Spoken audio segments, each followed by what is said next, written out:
सरिकाताई, सर्व सन्मान्य मंच उपस्थित जळगाव तालुक्यातले आपले सगळे पदाधिकारी, कार्यकर्ते, बंधू भगिनी, तरुण भावांनो, एक 5-7 मिनिटं मी आपल्याशी बोलेल. त्यानंतर आपल्याला मार्गदर्शन करणारे शेवटचे 2 मनोगत राहिले आहेत. जास्त वेळ न घेता फक्त मला तालुक्यात सर्व शेतकरी बंधू, कार्यकर्ते, पदाधिकारी, माता भगिनींना विनंती आहे की आपण ही निवडणूक नेहमीप्रमाणे खासदार निवडून द्यायचा किंवा लोकसभेची निवडणूक म्हणून मतदान करायचं त्या पद्धतीने न बघता तुमच्या आमच्या काळाची सेवा करणाऱ्या शेतकऱ्यांच्या सन्मानाच्या साठी निवडणूक आहे हे पण डोक्यामध्ये ठेवलं पाहिजे.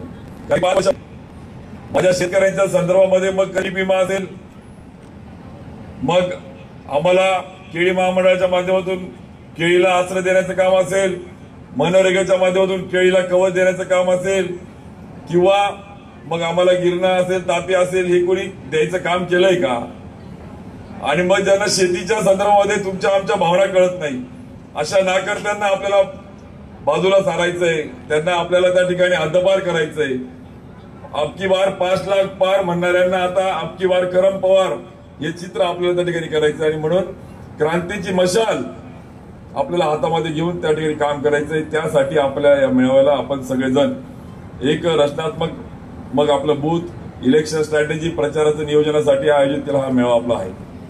त्यामुळे आज जास्त मी न बोलता पुढचा संयुक्त मेळावा होतील आपले अनेक त्या ठिकाणी आपले फॉर्म भरण्याच्या दिवशीची रॅली होईल त्या दिवशी बोलेल. पण आज मला या ठिकाणी सावंत साहेब आप्पा मला बोलायला विषय आवडेल. गुलाब भाऊनी आवर्जून सांगितलं की माझ्या बंधू भगिनीनं एक लक्षामध्ये घ्या, 1150 कोटी रुपयाचा पीक विमा आपण 4 वर्षामध्ये तूर, उडीद, मूग, कापूस आणि केळी, संत्री मोसमसाठी मिळवला. सगळ्यात जास्त जळगाव तालुक्यात त्याच्यातला वाटा. आणि ऐतिहासिक काम जे काही शेतकऱ्याच्या साठी करण्याची संधी आम्हा सगळ्यांना जी मिळाली त्यासाठी मला तुम्हाला एक लक्षामध्ये आणून द्यायचंय. आपला तालुका बऱ्यापैकी केळी उत्पादक त्या ठिकाणी तालुका आहे. केळीच्या संदर्भामध्ये आपण एक जाब यांना विचारलं पाहिजे, मत मागणाऱ्यांना, येणाऱ्यांना. कारण बाबा तुमचा नेता जेव्हा आम्हाला पीक विम्याचा आमचा हक्काचा आम्हाला मोबदला मिळत नव्हता त्यावेळेस या भाजपाच्या मंत्र्यांनी जेव्हा बैठक घेतली त्यांनी सांगितलं की ई-पीक ऍप जे होतं आपलं त्याच्यावर पण त्यांनी विश्वास ठेवला नाही. आमचे केळी उत्पादक किती आहेत, ज्या कंपनीने विमा घेतला त्याच्यावर पण त्यांनी विश्वास ठेवला नाही, कृषी विभागाच्या क्षेत्रावर पण विश्वास ठेवला नाही. म्हणजे किती क्षेत्र लागवड झाली आहे. यांना शेतकऱ्यावर विश्वास नाही, शासनाच्या ऍपवर विश्वास नाही. यांनी त्या बेंगलोरच्या, हैदराबादच्या कुठल्या कंपनीला सांगितलं बाबा रे तुम्ही सॅटेलाइटद्वारे शोधून द्या की नक्की किती लागवड होती कपाशीची. म्हणजे ही शेतकऱ्यांची अवलाद आहे का आधुनिक इंग्रज आहे हे पण आपण लक्षामध्ये घेतलं पाहिजे. नक्की शेतकऱ्यांनी किती लागवड केली याच्यावरून वाद तयार केला आणि शेतकऱ्याच्या हक्काचं तळवरचं लोणी खायचं काम त्या ठिकाणी केलं असेल. 2-4% शेतकऱ्याला ठिबक असेल मिळालं नसेल, बियाणं कमी जास्त, टोंबे कमी जास्त मिळालं असेल, कदाचित टिश्यू कल्चर रोपं कमी जास्त मिळाले असेल. पण तुमच्या आमच्या भावनेशी खेळण्याचं पाप ज्यांनी केलंय त्या पापींना मतं मागण्यासाठी गावात येताना आपण जाब विचारायला पाहिजे. तर मला वाटतं खऱ्या अर्थानं शेतकरी आणि आपण आज काल बाबासाहेबांची जयंती केली तर त्या बाबासाहेबांचं नाव घेण्याचा अधिकार आहे. ज्या महात्मा फुलेंची जयंती 11 तारखेला झाली त्या महात्मा फुलेंचा जय जयकार करण्याचा आपल्याला अधिकार आहे. ज्या छत्रपती शिवाजी महाराजांचा आपण जय जयकार करतो त्यांचं नाव घेण्याचा आपल्याला अधिकार आहे. कारण की मिरचीच्या देठाला कोणी हात लावेल तर बोट कलम करून टाकेल हा छत्रपती शिवाजी महाराजांचा विचार. आणि ते शेतकरीचा शेतकरी. काल अॅग्रोवनला बातमी आली, सावंतसाहेब आप्पा, गरंदादा, गुलाबभाऊ, विष्णूभाऊ, अकोला अमरावती नंतर सगळ्यात जास्त आत्महत्या 60 दिवसामध्ये कुठे झाल्या असतील तर माझ्या जळगावमध्ये झाल्या. अत्यंत दुर्दैवी बाब आहे.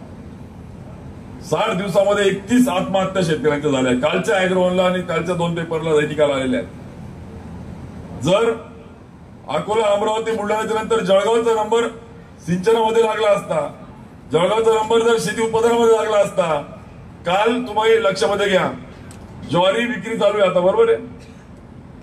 एका बाजूला आंतरराष्ट्रीय तृणधान्य वर्ष साजरं करायचं, आम्ही शेतकऱ्यांना ज्वारी लावा, तृणधान्य लावा म्हणून सांगायचं, आणि दुसऱ्या बाजूला खरेदी चालू केली नाही, आम्ही वावरी खरेदी. परिणाम स्वरूप 67,000 त्या ठिकाणी एक लागवड होती त्या शेतकऱ्यांनी 1000 रुपये कमी भावाने ज्वारी ऍव्हरेज विकली तर 300 कोटी रुपयाचा तोटा आपल्या तालुक्यातल्या शेतकऱ्याला झालाय. व त्याला आपण प्रश्न विचारणार आहे का नाही? आपण त्याचा जाब विचारणार आहे का नाही त्यांना? नाहीतर मग आम्ही घरात बसायचं, मतदानाच्या दिवशी आपण कट्ट्यावर बसायचं. आपण त्या ठिकाणी प्रामाणिक क्रांती केली नाही तर मी सांगतो तुमच्या आमच्या भावनेशी खेळण्याचा पाप करता. कारण यांना काही मातीची नाळ राहिली नाहीये. यांना शेतकऱ्यांचे कष्ट दिसत नाही, कामगारांचे किंवा सर्वसामान्य युवकांचे प्रश्न दिसत नाहीये. शेतीच्या संदर्भात केळीचे ते झाल, ज्वारीचे ते झाल, कपाशीचे ते झाल. मी सकाळी बोललो धरणगावला, धानाला बोनस दिला यांनी, भंडारा गोंदियाला. मग कापसाला का बरं बोनस नको? आज मी मागणी जेव्हा केली तेव्हा म्हटलं की शेतकरी बोलत नाही, तूच जास्त बोलतो. मग कशाला जायचं? ज्या पक्षाला शेतकऱ्यांविषयी जर आस्था नसेल तर त्यापेक्षा विरोधामध्ये जाऊन प्रामाणिकपणे आवाज उठवलेला बरा. ती लाचारी नको. आणि म्हणून आज मशाल घेऊन आज आम्ही तुमच्या आपल्या सगळ्यांच्या या सगळ्या प्रामाणिक आणि या शेतकऱ्यांच्या सज्जन शक्तीच्या बळावर संघर्ष करण्याची तयारी केली.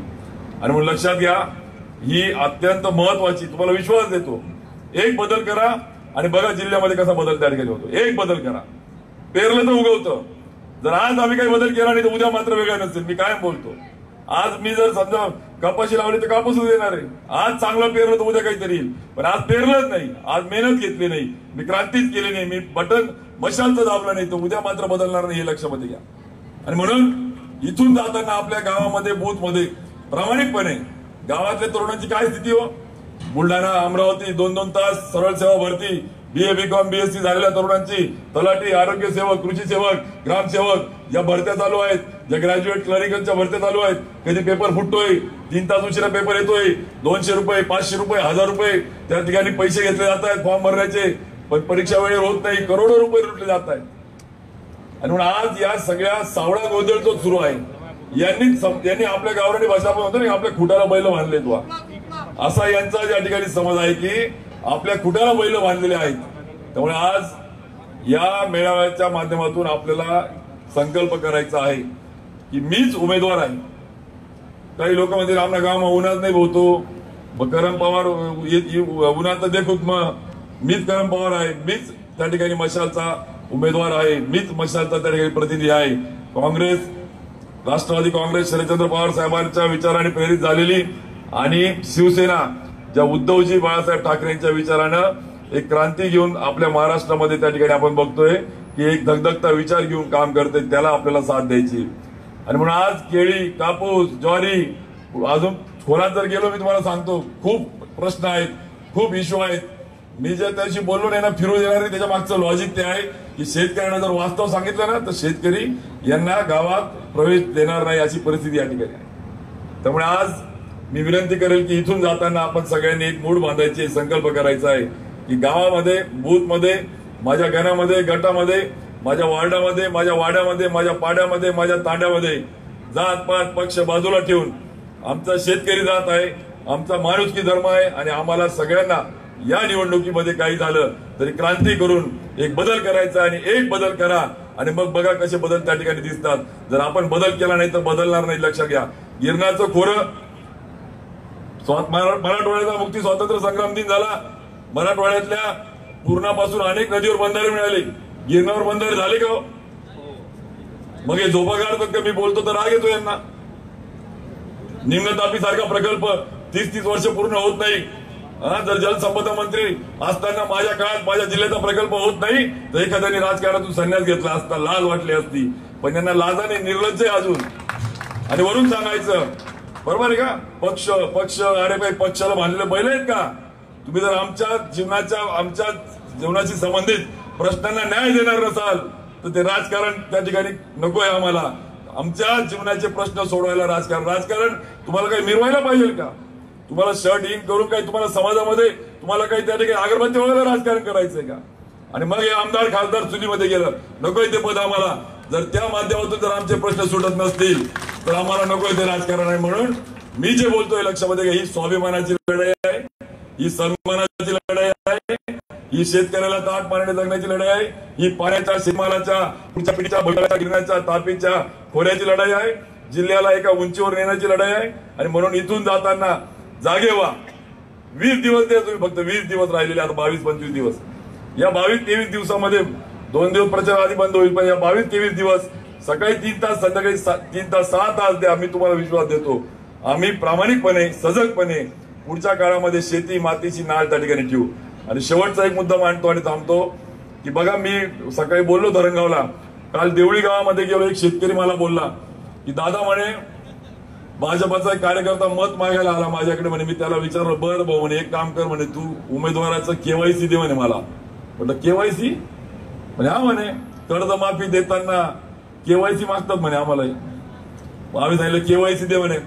केवायसी आल्यानंतर मग त्याला सांगितलं की केवायसी आल्यानंतर आता मी अभ्यास करेल, बरोबर आहे का, हा उमेदवार कसा आहे, जिल्हा परिषद काळात कसा होता, विधान परिषद निधीवर किती मलिदा मारला, कशा पद्धतीने त्याने समाजाला त्या ठिकाणी वागणूक दिली आहे, न्याय दिला आहे.